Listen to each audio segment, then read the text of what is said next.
teachings of George Ivanovich Gurdjieff are at the core of all that is most profound in religions, philosophies, and esoteric knowledge.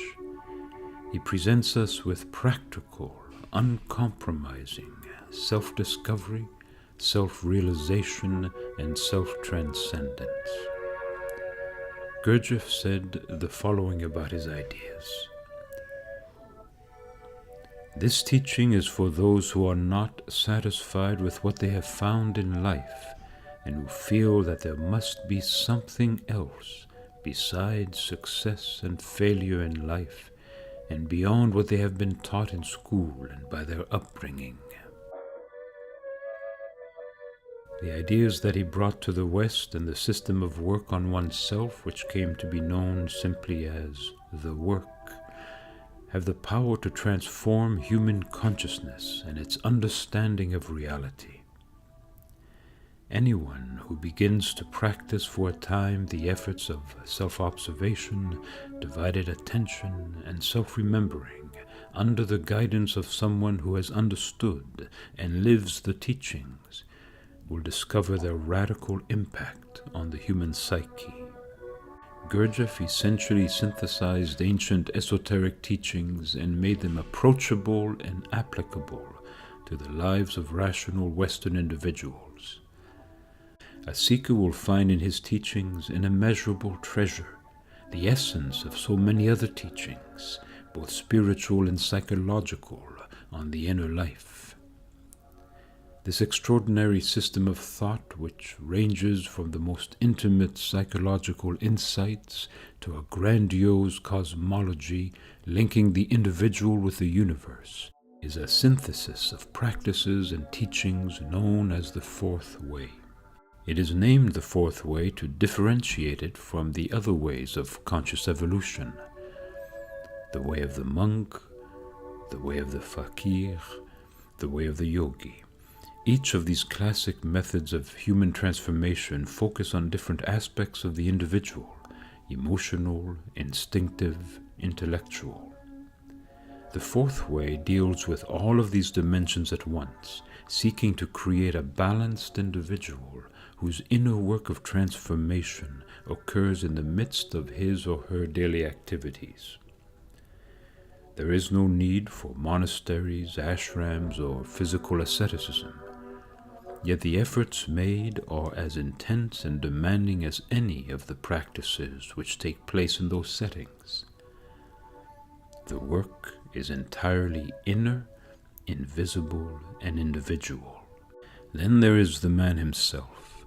Gurdjieff was the archetypal master, beaming with extraordinary psychic powers developed in secret schools and monasteries somewhere between the Caucasus and the Himalayas. Brutal, soul-shattering insights, marvelous humor which was both ribald in the extreme and breathtakingly penetrating. He also had a capacity for love that was matched only by his ability to express rage. He was a master hypnotist, a master actor, a master healer. Those who encountered him often had opposite ideas of who he was, usually as a result of his own intentional behavior. He sometimes gave the impression of being a simple charlatan to arrogant individuals who would come to question him, while to others he was the most enlightened man they would ever encounter. This powerful master with eyes that pierced to the depths of the soul was also an old man whose pockets were full of candy for the children. This mysterious outsider who revealed new horizons that tore down society's social conventions and cherished beliefs was also closely, though secretly, associated to the Russian Orthodox community in Paris. Several important teachers in their own right were born from his tutelage. P.D. Uspensky is the most famous one. He presented the work from a more intellectual perspective, though it still remained very practical. His book, In Search of the Miraculous, is one of the best expressions of the work ideas available to us. Other leading students included Rodney Collin and Maurice Nicole, Both have written remarkable books that shed light on what is now called the Gurdjieff-Ouspensky work. Nicole's psychological commentaries on the teachings of Gurdjieff and Ouspensky consists of a 5-volume set of essays that cover the minute details of working on oneself. Gurdjieff called this path the way of the sly man.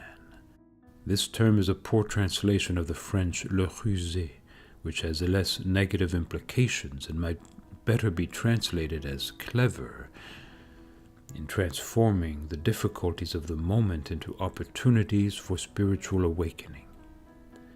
Similar to the Zen Buddhist masters and their saying that each moment is the best of opportunity, Gurdjieff wanted his students to learn how to use the circumstances of each moment, both the internal and the external, as food for the development of a new state of consciousness. According to the fourth way, the central obstacle to higher levels of consciousness is a phenomenon known as identification. Ouspensky describes it in this manner. In this state, man has no separate awareness. He is lost in whatever he happens to be doing, feeling, thinking. Because he is lost, immersed, not present to himself, this condition is known as a state of waking sleep. When we are identified, our attention is directed outward and we are lost to ourselves. Self-awareness is then a state in which we become aware of ourselves and are no longer hypnotized by the external events before us. There is a higher level still to be reached, which the work calls objective consciousness. In this state, we come into contact with the real world, from which we are cut off by the senses. Some psychologists deny the existence of higher states of consciousness, dismissing them as dream states. But in order to reach the more silent areas of consciousness, what the work calls our higher centers, we must get beyond the noisy regions of our minds in which we spend so much of our time. The attainment of higher levels of consciousness is closely related to certain religious practices which are found in all cultures, such as meditation and contemplation. These are difficult paths to tread because our attention is always being caught by the ceaseless chattering in our heads. Yet it is possible to become receptive to a state of pure consciousness without thought, a state in which truth is revealed to us directly, without the use of words. One of the most practical and meticulous studies of the ideas of this inner work on oneself is found in Maurice Nicole's masterful psychological commentaries. Here the reader will come upon the nuts and bolts of transformation. Nicole states somewhere in these 5 volumes of lectures given to his students that as you make progress in the work, what you took as yourself begins to look like a little prison house far away in the valley beneath you. This is a vivid expression of the third state of consciousness, or self-remembering as it is called. These flashes of greater consciousness are the unexpected results of the strenuous efforts made in order not to lose oneself in the rush of outer circumstances, to be cleansed from the acids of negativity, and to maintain a heightened awareness grounded in the present. Ouspensky told his students that it is only when we realize that life is taking us nowhere that it begins to have meaning. This observation is not a philosophy, but a pragmatic realization which can fundamentally alter our perception of ourselves and of the world around us. Maurice Nicole gives a hint of these first stages of real change in his commentaries. This gradual withdrawal of energy from the customary, easily resentful and brittle feeling of I is accompanied by a gradual, new and broader feeling of I, as if one were living in a larger place. It is like being introduced to a new civilization, to another form of life. He points out that by using the inner camera of self-observation, we begin to open a mind above the level of the sensual mind. Self-remembering, then, is a process of being lifted out of our ordinary sense of self into a purified, detached space well known to those long practiced in meditation.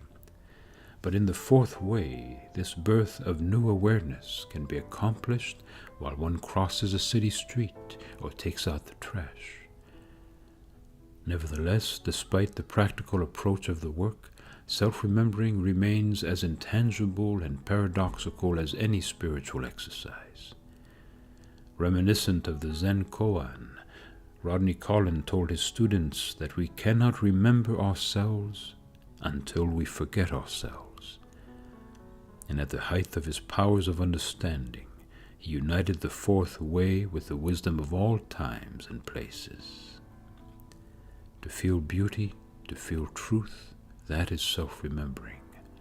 Self-remembering is the awareness of the presence of God. Gurdjieff broke through the dogma of institutional religion and revealed the dynamic truth within the teachings. He made clear the psychological insights beneath the rust of rote repetition and blasphemous misuse of the words of enlightened teachers. His insistence on verification forced the student to come upon the stunning fact that life is indeed more than that which the senses perceive, and to reinterpret spiritual insights in the context of their own lives. Belief was to give way to experience, and experience to transformation, so that the new man could emerge out of the ashes of rejected illusions. Gurdjieff tore through our most cherished beliefs with astonishing force and irreverence, stung our vanities with brutal honesty, and called us to that ultimate journey toward the consciousness of who we are and who we are meant to be. Behind the exotic masks of this oriental magician, rogue, teacher, was great compassion. Children and animals sensed it, while seekers of all classes and types found healing and new life from his sometimes bizarre requirements. Gurdjieff came to wake us with uncompromising affection and assist us in accessing our deeper selves. No one walks away unchanged from the teachings of this intense master who has taught us to discover someone even more elusive than himself, the true nature of our being.